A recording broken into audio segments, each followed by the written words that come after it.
Over the last 13 years, I've bought millions of dollars worth of real estate, everything from residential to commercial, multifamily to single family, as well as hotels and self-storage. And I'm also invested in a warehouse. So I've done a whole bunch of different things, but more importantly, I have helped other people do the same.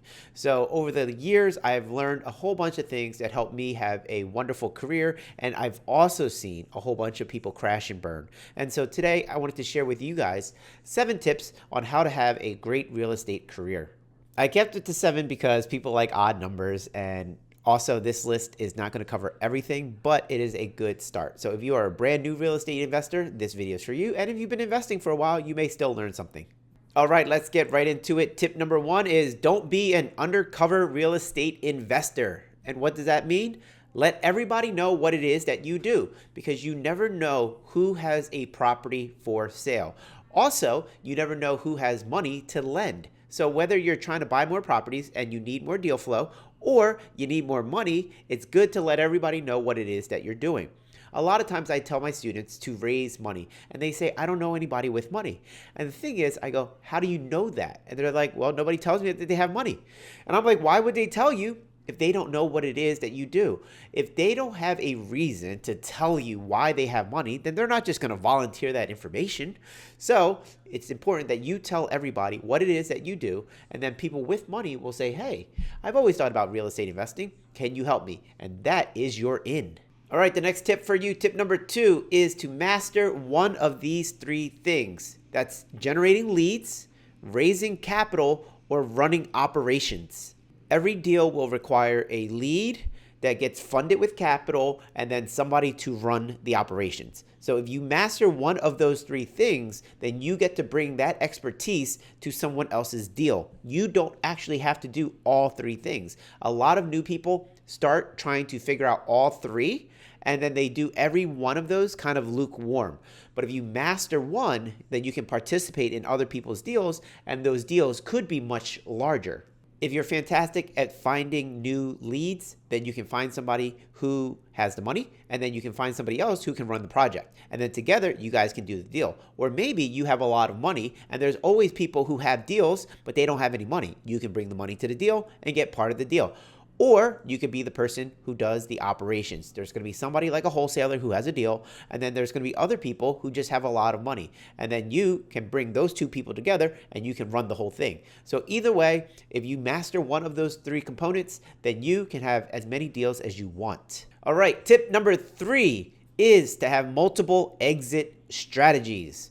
All too often, people get into a deal and they only have one way out. It's like, I'm going to buy this property and I'm going to go Airbnb the property. And if Airbnb doesn't work, then the property also doesn't work as a regular long-term rental, and it also doesn't work as a flip. So if the Airbnb all of a sudden doesn't work because regulations changed, then they're sunk. Having that one exit strategy is a terrible way to invest because you don't have another out. You want to have multiple exit strategies, so in case this one doesn't work, you can do this and still make money. So whatever deal you're doing, have multiple exit strategies. This way, it'll keep you safe. I was recently asked to lend money on a land deal. This person had a land deal. They wanted to develop the land, and they wanted to build a, multifamily property on there.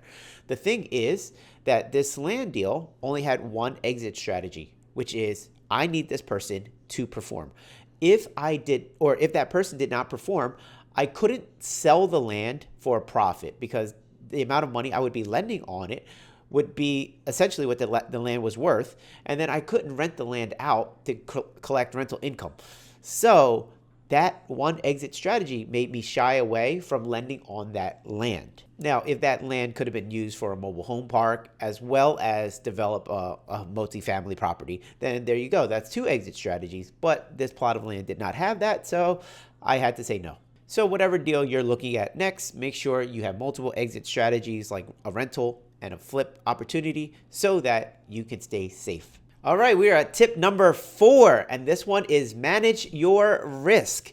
So when you're doing a deal, the most important thing for you to do is to manage your risk, because when you lose money, you have to work twice as hard just to have the same result, and you don't want to do that. So having successful deals, it all goes back to managing your risk. You don't want to lose money. Warren Buffett said, rule number 1, don't lose money. Rule number 2, don't forget rule number 1. One way to manage your risk is to know your numbers. Try not to have a too optimistic view of what the after repair value is. Also, don't underestimate what your construction numbers might be, and don't overpay for the property right from the get-go, because what if you buy the property, you overpay for it thinking you can do some kind of operations later to increase the value, and then you can't, and then you have to sell the property. So what you want to do is you want to make sure that you purchase it for the right price. You actually know what the real construction numbers are going to be, and when you have that budget, make sure you have a fudge factor so that if you go over, you're still safe. And then when it comes to your after repair value, maybe cut it by 10%, just so if the market changes, you're not caught holding the bag. You want to think like a lender in the sense that when you go to borrow money, they're not going to give you 100% of the amount you need. They're only going to give you, say, 65 to 75% of the value. So that keeps them safe, that little 25 to 35% difference. When you're considering buying a property, try to make sure that your acquisition plus your rehab is going to be something similar, 65 to 75% of the value. This way, even if the market changes, you have a significant margin of error to not lose money. One great way to manage your risk is to continually ask yourself this question: how can this deal go wrong? Or where can I lose money? Either way, those questions will help you manage your risk, because if you can identify where potential losses exist, then all of a sudden you can mitigate that risk. All right, guys, this is tip 4.5. Not really. This is a quick break to say, if you guys are interested in working with me and you want to learn how to become a better real estate investor and you would like to be trained directly by me, go to honezone.com/apply and let's see how we can work together. All right, guys, tip number 5 is to stack your credit lines. Whether you get lines of credit or credit cards, either way, I want you guys to start stacking your credit lines so that you have a reserve of money that you can always tap into when you need it. You never know when a big repair is going to come in where you have to use that money to go fix the property, or a really smoking deal comes in and you got to buy that thing all cash. Either way, having lines of credit don't hurt because they don't charge you interest until you use the money. So by having the lines of credit stored away, you get to have this money for whatever happens in your life. I guess it's going to be assumed that the tip before this one would be to have good credit.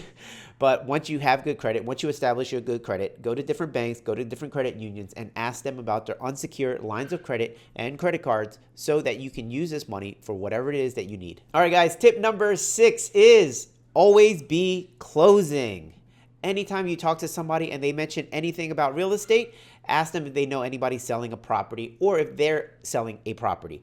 Also, if you run into a professional like an attorney or an accountant, you can ask them if they know anybody selling properties or if they ever deal with cases where property needs to be sold, because you want them to think of you when that situation arises. Maybe you're dealing with an attorney and that attorney deals with divorce cases, and in the divorces they need to sell the property. Again, you want that attorney to be calling you. I had a real estate agent who dealt with banks with the foreclosure process, the REO agent, and that agent would call me to sell properties. So you want to develop these relationships where when real estate comes up, people want to think of you. I remember one time I was in a store talking to this couple that I didn't know, just making small talk, and they mentioned that they needed to move. And I immediately said, do you have a house for sale, like the house that you're living in? Do you have to sell it in order to move? And they were like, yes, we do. And so that was my in to go check out this house before anybody else. A real estate agent didn't even list it yet. So getting first dibs on a house like that is because I was always closing. So always be closing, as this tip said. All right, you guys have made it to the end of the video. This is the final tip, and this is the most important tip. And tip number 7 is always do what's right, even if nobody is watching. There may be times when you can take a little bit more unethically and you're gonna be tempted to do so, but don't, because there are ways that people find out. They maybe do the math, they audit something, and they find out like, hey, hold on, how come you got this much money and I didn't? Wasn't that money supposed to be for us? And if you get found out, then that spreads and then your career is no longer going to be long. It's going to be a very short career because nobody's going to want to work with you anymore. So do stuff not only because in case you get caught that like your career is going to end, but do it just because it's the right thing to do. Like I said, your life will be long, hopefully. And if so, you just want to feel good that you've done everything right in your power. Something that I've done in the past, right? If I borrow money from somebody, let's say I have a private money lender, they lent me some money. What happened in the past was I said to them, hey, let me borrow your money for 6 months, let's say. And then I go to refinance the property, but the lender, right? The lender is taking too much time. It has nothing to do with me. I'm like, all right, I've submitted all my paperwork. You guys have it. Give me a refi. Give me money so I can go pay my private money lender back. The lender takes too long. So I turn to my private money lender and I'm like, hey, this is taking longer than it should. I know I'm going to have to owe you. I'm supposed to pay you back all of your money at the end of the month or whatever it is, right? 30 days, 60 days, whatever, right? But it looks like I won't be able to hit that deadline. What I want to do for you is, if you're okay with it, extend the loan for a month or two or whatever. And here's what I'm going to do. I'm going to pay you extra money on top of that just to make it better for you, because I am not meeting the expectation that I set 6 months ago, but I want you to still feel good, right? I didn't need to pay them the extra money, right? Nowhere in our paperwork said I need to pay them the extra money. I volunteered to pay them the extra money because it's just what's right. The private money lender, because I do stuff like that, they really, really appreciate it, right? They really appreciate it, and they will say, Hone, no problem. They get the extra money. They say thank you.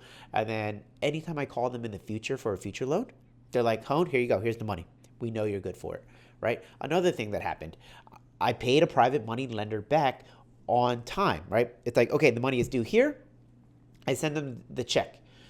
Well, the check gets lost or whatever. It doesn't arrive. And they're like, hey, Hone, it's been a week or it's been 2 weeks or whatever. The check never made it. And I'm like, oh, all right. So I got to write them a new check. I could write them the same exact amount, but because it's been delayed, I tack on extra interest that they're supposed to get. They're expecting, let's say they're expecting a check for $10,000. Now I'm running them a check for $10,500 because there's extra interest on the check, which they didn't ask for. And if I sent them the regular $10,000, they would totally understand. Oh, the first check he wrote got lost in the mail. So the second check, same amount they're expecting. So then they get surprised when there's a little bit more in there. And they might ask me, Hone, how come you paid me this much? Oh, well, it's because you didn't get paid for an extra 2 weeks. And so you were without your money for 2 weeks. It's only right. So little things like that, right? And that can apply all across your career. Just do what's right for everybody involved, and they will want to work with you for the rest of your career. And that career might be 30 years. And you want this to be as easy as possible, frictionless as possible. Look, you will always make more money. So make sure you do what's right for everybody involved. All right, guys. That was the 7 tips that I came up with. I hope you enjoyed them. I hope you learned something. If you're brand new, make sure you apply these things. And if you're a seasoned investor, tell me which one of these were your favorite. Which one did you learn, or which one have you been applying since the very beginning? Which one really works for you? So we'd love to hear about your comments of which 7 tips you guys like best, or which one worked best for you. And don't forget, if you guys are interested in working with me, just go to honezone.com/apply. Until next time, I'm Hone Ty. Let's multiply.